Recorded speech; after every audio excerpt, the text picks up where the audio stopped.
Her drunk uncle traded her for a jug of whiskey at 16. A silent drifter watched. I wasn't looking for trouble that afternoon in Caldera Flats.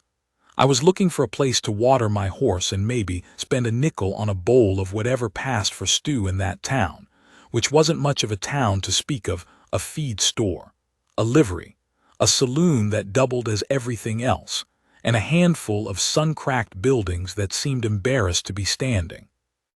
I remember the particular quality of the light. Late October, the kind of afternoon where the sun hangs low and yellow and shows you everything mean in a place, every warped board, every rusted hinge, every face that's been worn down past the point of hoping for something better. I'd been riding 5 days out of Tucson, and I had that particular hollow feeling you get when you've been alone too long. Not lonely exactly, just scoured out. My horse's name was Beck, brown gelding, 15 hands, 1 white sock on his left rear. Steadiest animal I ever owned. I tied him outside the livery and told him I'd bring water, and he believed me because I always did. That's when I heard it. A man's voice, loud and wet, the voice of a drunk who's past the point of pretending he isn't, and under it lower a girl's voice, not crying, arguing. I should have kept walking.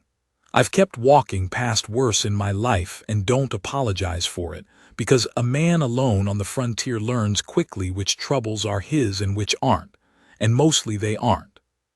But something about the quality of that girl's voice stopped me. It wasn't fear in it. It was something uglier than fear. It was the voice of someone who already knows the argument is lost, but is making it anyway because the arguing itself is the only dignity left. I came around the corner of the livery and saw them.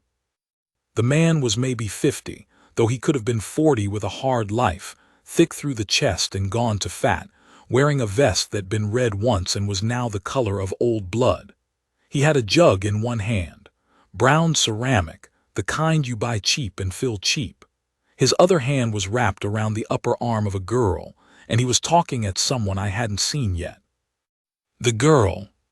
I have to tell you about the girl because if I don't get this right, you won't understand anything that comes after. She was 16 maybe. Small, slight through the shoulders, not much to her. Dark hair that hadn't been properly tended, boots that were too big for her feet. She had her chin up. That's the thing I remember. Her chin was up and her eyes were fixed on a point somewhere past the man who was selling her, and her jaw was set with the particular tightness of someone who has decided that no matter what happens, they will not give the satisfaction of a reaction. The man she was being sold to was a drover named Heck Patton. I knew him by reputation, not well but enough. He ran cattle up through the Caldera Basin in the fall, had a crew of 6 or 8 men, and his reputation among those men wasn't one that made you feel easy about a 16-year-old girl. Patton was counting coins into the drunk man's palm. The jug had already changed hands. "Uncle Silas," the girl said, "you can't." "Done," the man said, not even looking at her. "I won't go." Patton's hand came out and closed around her wrist. Not rough, not yet, the roughness was implied, something banked and waiting. I walked over. I want to be clear about something. I'm not a man given to speeches or declarations. I've never in my life said a thing like "you're a coward" or "God'll judge you for this." Those things may be true, but they're not useful, and the man who says them usually ends up worse off than the man he said them to. What I am is a man who, at a certain point, stops calculating and starts moving. The calculating had taken maybe 4 seconds. Then I stopped calculating. I put myself between the girl and Patton's hand, not touching him, not shoving, just there. "Step off," I said. Patton looked at me. He was a broad man, not soft.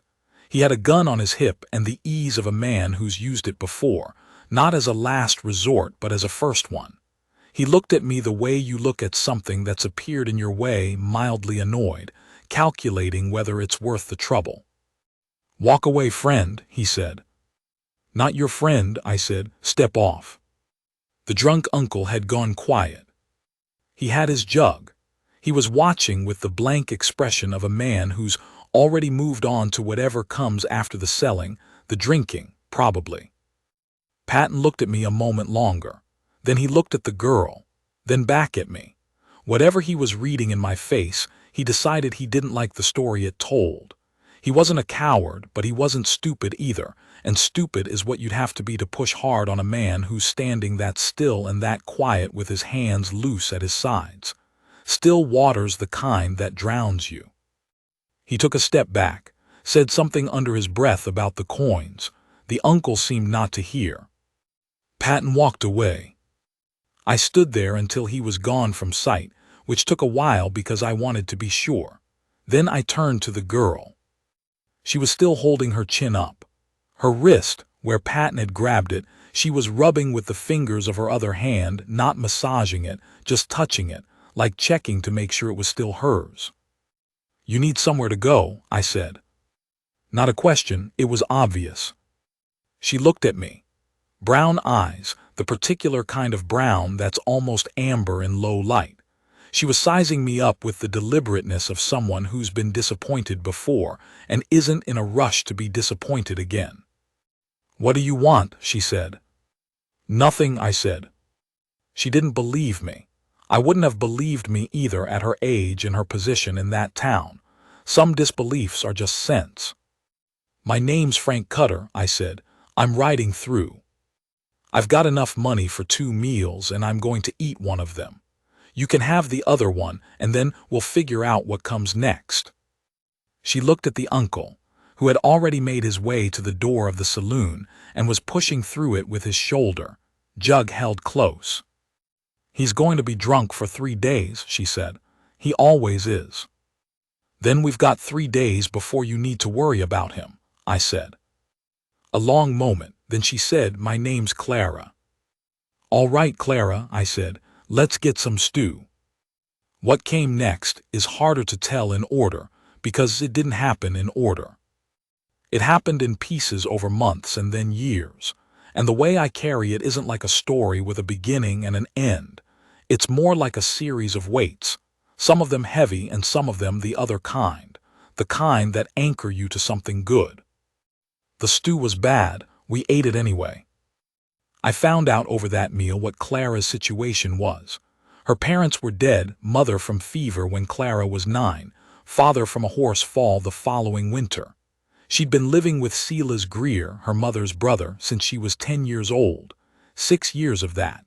I didn't ask her to account for those 6 years. The uncle was enough to understand the shape of them. She had no other family that she knew of. She had the dress she was wearing, the boots that didn't fit, and a tintype photograph of her mother she kept folded inside a piece of oilcloth in her coat pocket. I ate my stew and thought about what I was going to do. Here is the truth of what I was at 34 years old. I was a man who didn't stay anywhere. I'd been a drover, a line rider, a hired hand at 3 different ranches in 2 territories, a scout briefly for a cavalry unit I didn't much respect, and for the past 2 years I'd been doing nothing in particular and doing it consistently and without apology. I didn't have a homestead. I didn't have a plan. I had Beck my tack, a bedroll, a Winchester, a Colt, and a little money that went and came and went again. I was not a man cut out to be responsible for a 16-year-old girl. And yet, I've thought about that and yet for a long time. I'm an old man now and I still think about it. What it was, whether it was obligation or something else. I think what it was this: some things are just wrong. The selling of a girl for a jug of whiskey is wrong in a way that is very simple and does not require philosophical equipment to understand. And once you've seen a wrong thing and stopped it, you own a piece of it.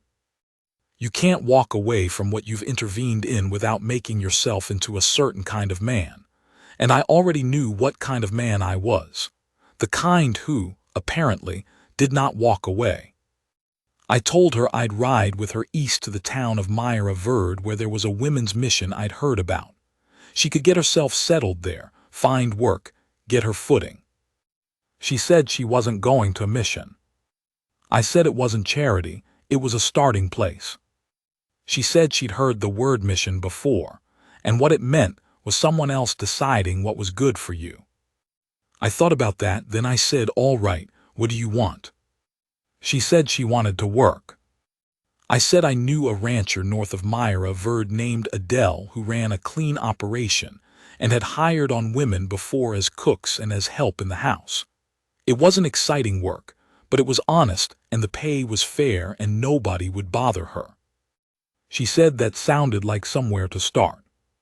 We rode north. I want to be precise about those first weeks because it would be easy to make them into something they weren't. There was nothing soft or romantic about it. She was 16 and I was 34, and I was not in the business of complicating already complicated situations. I was in the business of getting her somewhere safe and then getting back to my own business, whatever that was. She rode double with me on Beck for 2 days until I got her a horse from a man in a town called Emory, a sound little sorrel mare for $12 that I had and she didn't. She named the mare Biscuit, which I thought was a fine name for a horse. She asked me questions, not personal ones at first, practical ones. How do you read weather? How do you know when a horse is going lame before it fully goes? How do you keep a fire small enough to be useful without it being seen? She was watchful and smart, and absorbed information the way dry ground absorbs water quickly, without waste. On the 4th day, she asked me how long I'd been on the drift. I told her 2 years, more or less. She asked if I liked it. I thought about the honest answer, which was complicated, and gave her part of it. I said it suited me for now. She said, "What happened before the 2 years?"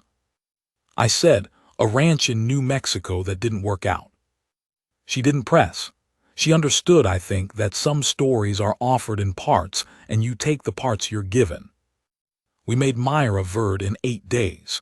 The Adele operation was another half-day north. I rode with her all the way to the gate of the place and introduced her to Greta Adele, who was a solid woman of 50 and looked at Clara with practical eyes that saw immediately what the situation was without being told. Greta took her on. I said goodbye to Clara at the gate. She shook my hand. Her grip was firm and she looked straight at me. She said, "Thank you, Mr. Cutter." I said, "Take care of yourself."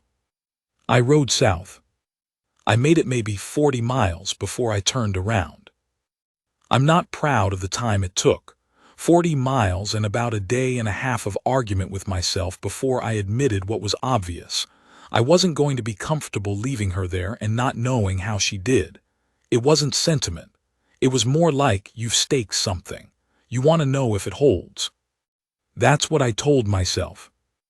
I rode back up to the Adele place and told Greta I was looking for work. She raised an eyebrow. She said, "You don't look like a house cook." I said I could do whatever needed doing on the outside. Fencing, riding, whatever the operation needed. She hired me for $35 a month. Clara was in the kitchen doorway when I walked the horse into the yard. She watched me tie Beck to the post. She didn't say anything. After a moment, she went back inside. At supper that night, she sat across from me and passed the bread without being asked. Neither of us said anything about it. I stayed at the Adele place through the winter and into the spring. Greta ran a cattle and horse operation, middle-sized, 20-odd head of cattle, and a string of horses she sold in the spring and fall to buyers from as far as Santa Fe. The work was regular and the pay was reliable, and the bunkhouse had a stove that kept it from freezing, which was all a man could reasonably ask. I watched Clara.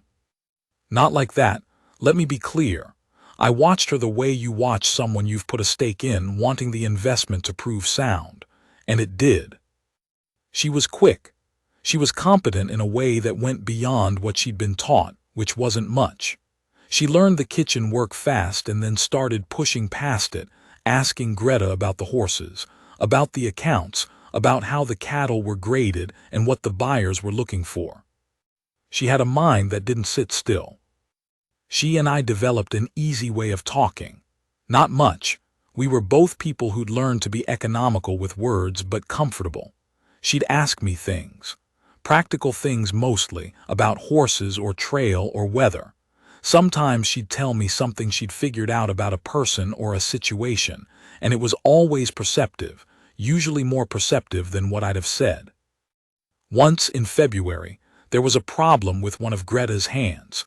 A man named Tull who'd been drinking and came into the kitchen, looking for something to quarrel about, and found Clara alone there. I won't tell that story in detail, because it doesn't need detail. What I'll say is that by the time I came in through the back door, Clara was holding a cast-iron skillet with both hands, and Tull was deciding whether he wanted to find out what she'd do with it. She had her chin up, same as the first time I saw her. I said Tull's name once. He looked at me, then he left. Greta let him go in the morning. That evening Clara brought coffee to where I was sitting on the bunkhouse steps. She handed me the cup without a word, sat down a few feet away. We watched the dark come in from the east. After a while she said, "I could have handled it." I said, "I know." She said, "I'm not saying I'm not grateful." I said, "I know that too." Another silence. She said, "Why did you turn around?" I said, "What do you mean?" She said, "You came back, you didn't have to. Why?" I took a long time with the answer, long enough that the stars were fully out before I said anything. I said, "I don't know how to explain it except that some things you do and then you're responsible for whether they turn out. And I wanted to know they turned out." She thought about that. She said, "That's an unusual way to think." I said, "Probably." She took her coffee cup and went inside. But at the door she stopped and said, without turning around, she said, "I'm glad you're strange that way." Then she was gone. I sat on those steps for a long time after. Spring of the following year, Clara turned 18. I know that mattered, not the way you might assume. What it mattered for was this. At 18, a woman in that territory could file on a piece of land under the homestead provisions if she was unmarried. Greta's property abutted a quarter section that had gone unclaimed for 3 years, rocky ground, not prime, but it had a seam of water under it that Greta had told Clara about, and a good south-facing slope that grew things if you worked it. Clara came to me in April and laid it out. She'd done the research herself, ridden to the county seat in Myra Verde and talked to the claims office and come back with the numbers. Filing fee, the building requirement, the cultivation requirement. She had a plan down to the money. She was short $40. She looked at me when she said it, matter of fact, not asking exactly. I said, "I'll put in the 40. She said, "It's a loan." I said, "All right." She said, "I mean it." I said, "I know." She said, "Stop saying you know." I almost smiled, almost. We filed the claim in May, built a small soddy on the land through June and July, which was the two of us and Greta's other hand, a quiet man named Rook who didn't talk much but worked hard.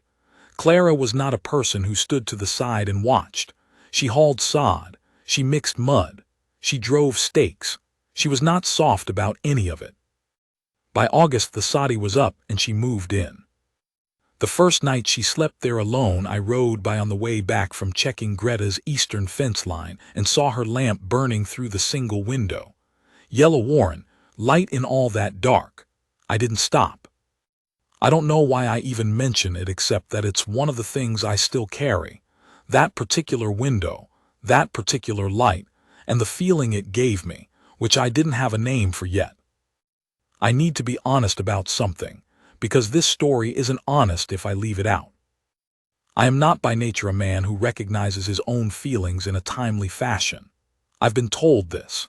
By the time I understood what I felt for Clara, it had been true for probably 2 years. I was 37 and she was 20, and I had spent considerable energy not thinking about it, because it seemed to me that a man who helped a girl out of a bad situation and then developed feelings for her when she grew up was a man who should be looked at sideways. I examined that carefully and decided it was true, and tried to get on with being her neighbor and friend, and nothing else. The land between my lease I'd taken on a small piece of Greta's south parcel by then, and Clara's claim shared a fence line. We rode it together most Saturdays. It was practical. The fence was Greta's originally, and we both used it. Those rides were easy. We'd fallen into a way of being around each other that was comfortable in the way you're comfortable with someone who doesn't require you to explain yourself. She knew I was quiet. I knew she was sharp and sometimes impatient and had a habit of going very still when she was thinking hard about something. We knew each other's horses, each other's dogs. She had a dog by then, a heeler she called Mud, which was also a fine name. I thought about the fence line rides more than I would have admitted. One Saturday in October, this was 3 years after we'd filed her claim, so she'd have been 21. We found a section of fence that'd been pushed down, and one of Greta's heifers had wandered through onto Clara's land. We spent an hour getting the heifer back and another hour restringing the wire, and by the time we were done it was past noon, and the sky had gone gray, and the wind off the north had that particular edge that tells you it's not playing. We ate lunch in her soddy. She'd expanded it by then, added a room off the east side, proper wood floor, a real stove. She had a garden bed going out the south window, gone brown and cut back for the season. The place had the smell of somewhere someone lived, food and wood smoke and something else, just hers. She made coffee and cut bread and put out a piece of salt-hard cheese, and we ate at her table. I don't know what we talked about. The fence, the heifer, the weather coming in, something about the spring planting. At some point she was telling me about a dispute with a buyer in Myra Verd who tried to underpay for her wool clip, how she'd handled it, and she was being funny about it without trying to be funny, which was her way, and I was watching her talk. She stopped. She said, "What?" I said, "Nothing." She looked at me in a way she sometimes did that I can only describe as seeing through the wall. She had that ability, always had. She said, "Frank." I said her name back. She said, "How long have you been not saying something?" I said, "What do you mean?" She said, "You know what I mean." I was quiet for a moment. Outside the wind was picking up. It made a low sound against the sod walls, a kind of continuous pressure. I said, "A while." She said, "Say it then." I said, "Clara, I am a man who is 37 years old and has no property to speak of and no particular prospects, and is probably not the best candidate for whatever it is you'd be hoping for, and I am aware of that. And I want to say that if you tell me right now that we're neighbors and friends and that's the shape of it, I'll accept that and nothing will change between us, and I'll still ride this fence with you every Saturday until one of us falls off our horse." She looked at me for a long moment. Then she said, "You are the most long-winded man I have ever met about saying a short thing." She reached across the table and put her hand on my hand. Her palm was warm, rough at the thumb and forefinger from the wire work we'd done that morning. She just left it there. She said, "I've been waiting for you to get there." I looked at her hand on my hand. I said, "How long?" She said, "Frank, I named my mare Biscuit when I was 16 because you always ate your biscuits last and I thought that was interesting. I've been watching you for 5 years." I didn't know what to say to that. She squeezed my hand once and then got up and refilled our coffee. The snow started while we were sitting there. Light first, just a dusting that made the window go pale. We both watched it through the glass. Her dog Mud lifted his head from the floor and looked at the window too, then put his head back down. I didn't ride back that evening. She didn't suggest it and I didn't offer. We sat by her stove and I think we talked, but I couldn't tell you what about. The weather maybe. Plans for the spring. At some point she fell asleep in the chair by the stove and I put the extra blanket over her and sat there in the quiet with the snow coming down outside and the fire burning low and the dog breathing on the floor. That was the shape of it. That was how it happened. We were married the following May at a small gathering in Greta Adele's yard. Greta's cook made the food. Rook was there, and 2 other neighbors, and the circuit preacher who passed through every 6 weeks. It wasn't a large affair. Clara wore a dress she'd made herself, which was green, not white, because she said white was impractical, and she wasn't going to be impractical about something she could wear again. I thought that was right. I want to tell you about the years that followed because they matter more than the story of how we got there. We worked. That's the simple statement of it, and I don't want to dress it up more than that because the dressing up would take away from what it actually was. We worked hard, and we built something out of ground that hadn't had much reason to amount to anything. And by the time we were 10 years into it, it amounted to something. Clara had an instinct for land, for what it wanted to do and what you were fighting if you tried to make it do something else. She expanded her claim to the quarter section north, filed on it herself, paid for it herself, which she was clear about, and opened it up to winter grazing. I bought in on a small string of horses and brought them up from the south through the first 2 years, and she managed the sales, which she did better than I would have. She had a head for numbers and for people in a way I didn't, and I had a steadiness in the work itself that she relied on, and the 2 parts made a whole that functioned. She paid back the $40. Both times I told her it wasn't necessary. Both times she set the money on the table in front of me without comment, which was her way of ending the conversation. We had 2 children, a boy, Emmett, who came out roaring and never stopped, and a girl we named Lena after Clara's mother. Emmett had my quietness and Clara's stubbornness, which is a combination that will either serve a person very well or ruin them, and it's still not decided which. Lena had Clara's eyes, that particular amber brown, and my habit of watching before speaking, which I've always thought was the better way. The children changed things and didn't change things.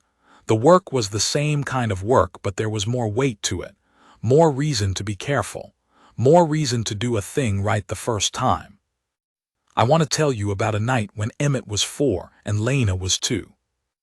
I'd been out 3 days checking the northern grazing land. It was November, first real cold of the season. I came back late, later than I'd meant to, and found the yard quiet and the house lit, and when I came in through the door, Clara was sitting by the table with the lamp turned up high. She stood up when I came in. She crossed the room and put her arms around me, just held on, her face against my shoulder, not saying anything. After a moment she stepped back and looked at me, her hands on either side of my face, looking at me the way she sometimes did, directly, without any of the distance most people put between themselves and the world. She said, "I don't like it when you're out there." I said, "I'm all right." She said, "I know you're all right, I still don't like it." I put my hands over hers, still on my face. I said, "I'm here." She nodded once. Then she said, "I'll heat the stew." And she went to the stove, and that was that. But I stood there in my coat for a moment before I took it off. That's another one of the things I carry. The weight of her hands on my face and the particular quality of that moment, not soft, not sentimental, just true. This woman I'd built something with, who didn't coddle me and didn't perform worry, and who told me plainly what she felt and then went and heated the stew because that was also what was needed. I've had a lot of years since then to think about what I got in that woman. I think about it still. There's a thing I should say about Silas Greer. He came through once, about 4 years after we were married.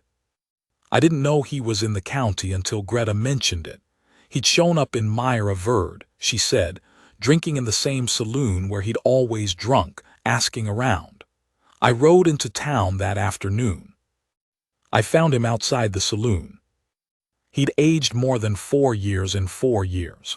He was loose through the middle, and his face had the particular look of a man whose liver is sending him messages he's choosing not to read.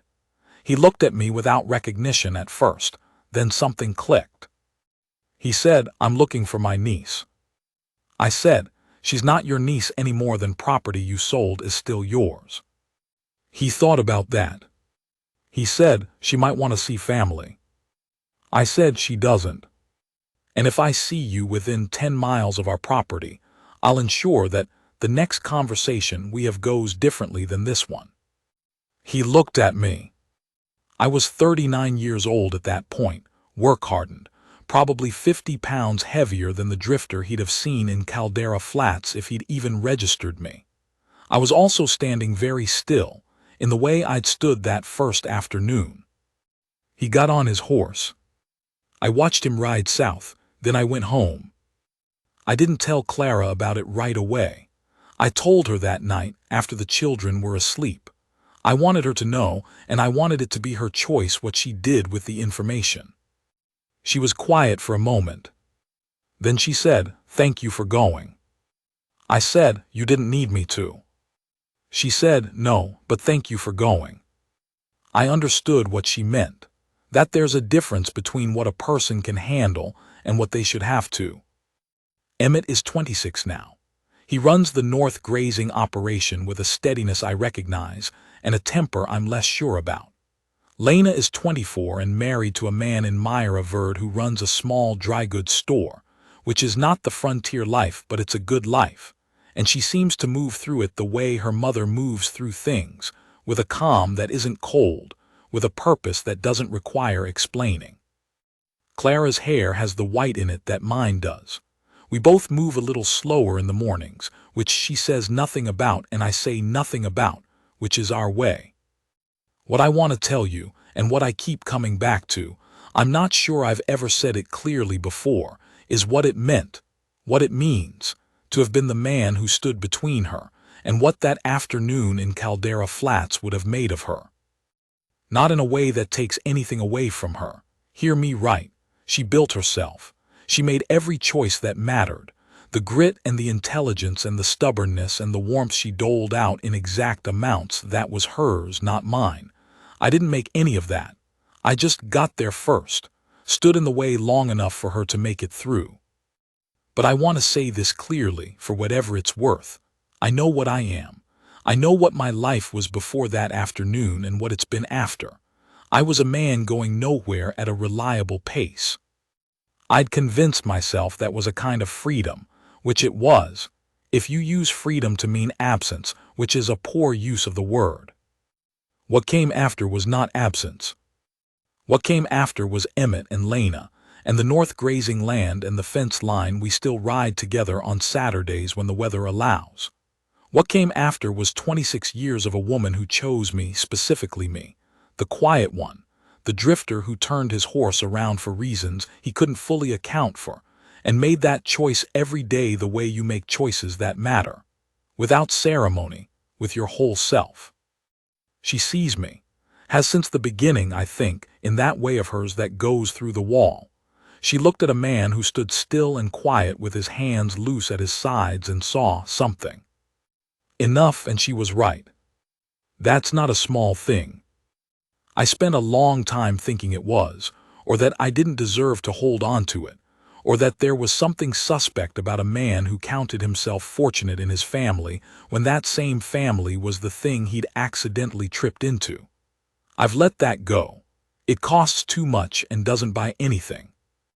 I'm 60 years old and I am the man who lives in this house and farms this land and knows every post on that fence line, and whose wife makes the coffee too strong and wakes early and has 3 dogs now. She keeps adding to the dogs. I've stopped arguing about it. And who will put her hand on my face in the lamplight with the same directness she's always had? And in that moment I am not the drifter going nowhere. I am exactly where I'm supposed to be. I am needed and known and chosen by someone I would choose back without a second's hesitation, every time from the beginning. That's the whole of it. Outside right now there's a snow coming in from the north. The same kind we sat through in Hersati, that first one, before any of this was decided. The sky has that particular weight to it. The dogs are in. Beck is long gone, of course, but his great-granddaughter stands in the same stall with the same patience, and I've always found something I can't quite name in that continuity. Clara will have the lamp on in the kitchen. She'll have the coffee on. I'm going in.